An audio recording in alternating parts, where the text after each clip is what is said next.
Hello, everyone. I'm Adela, and with me, Oliver. Hi, Oliver. Hello. And today we are going to talk about the activation of gene key or gate or whatever you want to call it, number 12, the one that does this road from vanity to discrimination. Here, Oliver will have something to say later, to then Oh, purity. hopefully you as well, not just me. Yes, but it was your idea. So I will show a bit the technical part of 12. How can you see if you have it? Where is it located in the human design chart or in the gene keys chart, and the astrological part? And then we'll share a bit about how this played in our lives. And we are curious how it played in yours. So 12 is an activation in the throat center. It's a key that's activating the Gemini archetype. So it's a lot about speech and a lot about using words and a lot about this connection between the center of the throat and love. And my part will be this one with love and the love languages. But first of all, let's show the technical part. So this is a GeneQ profile. And this is my profile. You can see here my EQ is activated by the gate, the key 12 in line 4. So first of all, you can look, if you're familiar with the gene keys, look if anywhere in your profile you see this key. So the first number is the key here, and after the point, the second number is the line. So this is the gene key profile, and here you have a human design chart where you can see where 12 is located. I will open Oliver's chart, it's a bit bigger. So you can see here the throat center and gate 12 being in the throat center. You might have it in a defined throat, undefined, long story there, but anyway, this is how you can locate it. And if you're into astrology, you can see it's Gemini gate, Gemini activation. So you can see it in your chart here. So it's a Gemini, has its symbol of the Gemini. You can look where in your chart it is active and what does it do in your chart. So this is how you can locate it and how you can start technically working with it. So what did you want to tell us about the discrimination? Well, I don't know too much about the technical details about what it means. All I did was listen to Richard's meditation on it, among other things. But one thing that always came to mind when I was listening to it and I was talking to you about it, I always, usually when I smoke weed, I have this, I keep harping back to this kind of mindset of replaying back the interactions that I have with the people in my life. And I'm curious if other people do this as frequently as I do and sort of try to think about how you approach the relationships in your life differently and what kind of person you exude when you're interacting with different people, if it's coworkers, family members, loved ones, strangers, even.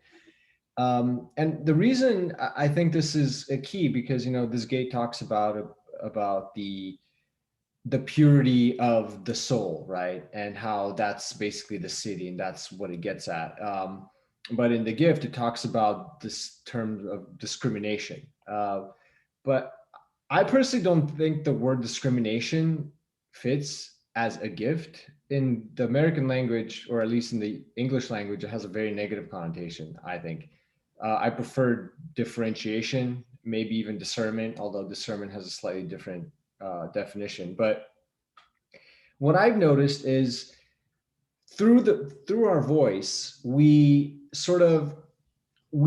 create an opening for people, whether we want to let them into our lives or whether we want to keep them away.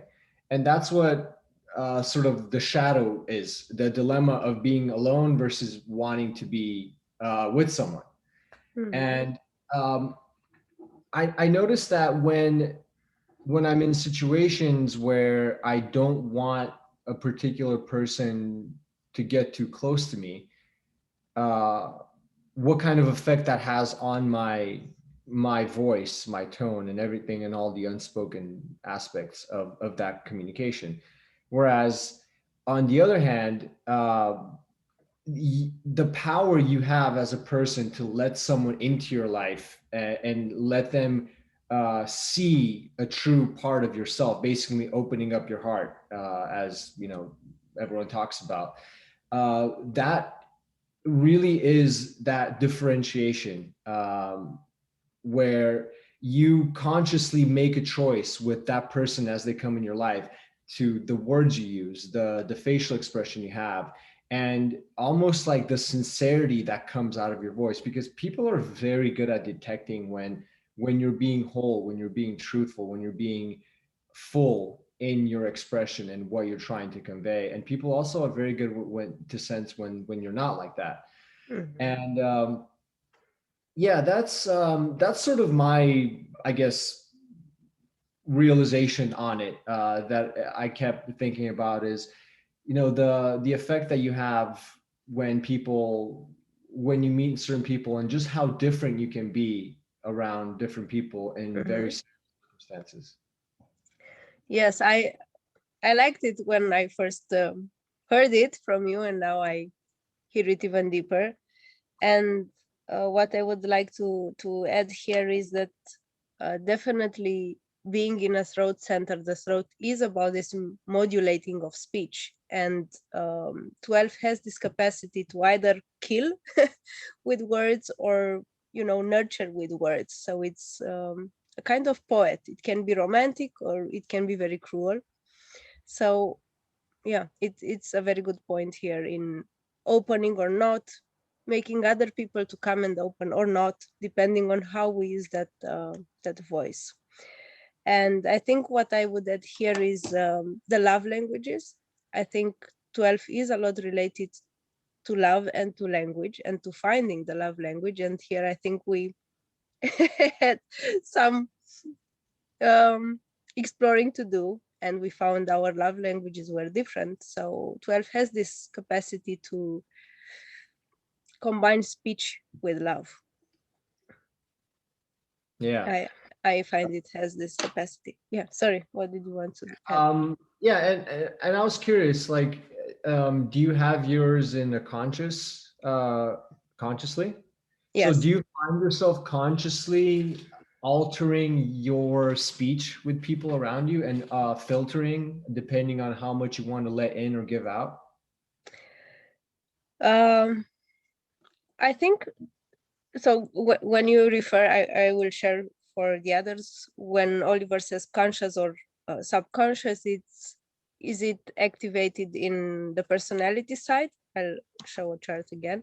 Is it activated in the personality side or in the design chart, if you're familiar with human design more? So I'll just show the technicals and be back to answer your question. So Oliver is referring to, is it active in this part? This is the conscious part or the personality part, or is it active in this part, the red part or the design part? So Oliver's is in his subconscious part or design part, in the subconscious moon, which in Gene Keys becomes attraction. And mine is in the conscious side, in the personality side, activating Mars, the EQ. So I think I'm more in tune with the power of my words.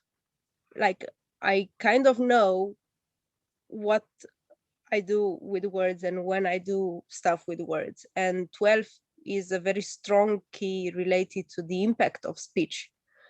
And I think what I felt true in my life is that 12 is a moody gate. It's quite a moody gate. So the moods affect the way you speak and the impact your words have.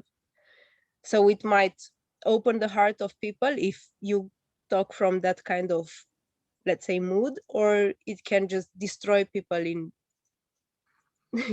2 seconds. So it depends.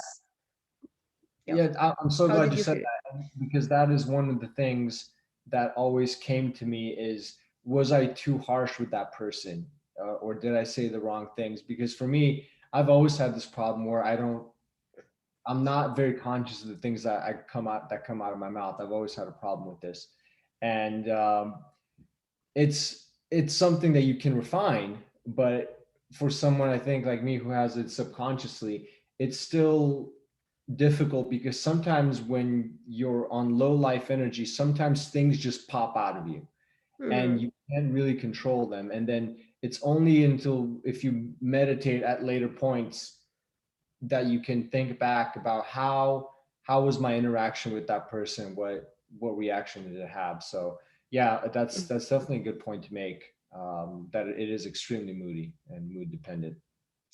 We know it. We both know how the moody part feels.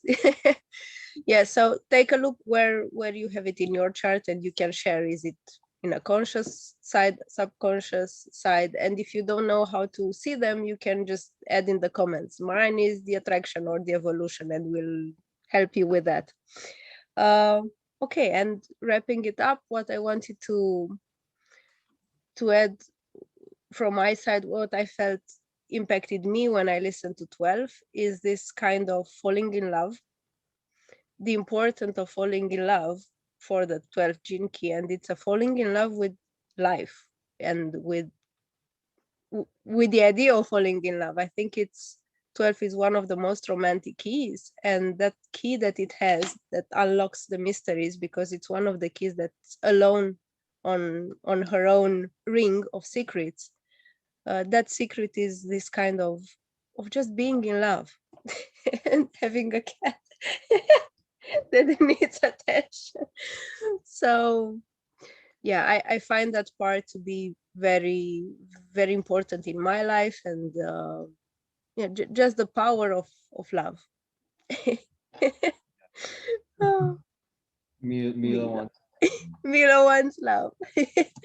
Yeah. Anything else you wanted to wrap up? Uh, no, I think you wrapped it up quite nicely. That's all I had. Okay. Thank you for listening to us. And there are several stuff you can follow, read about the 12. I will add it in the description if you need more information for your rational side. Thank you.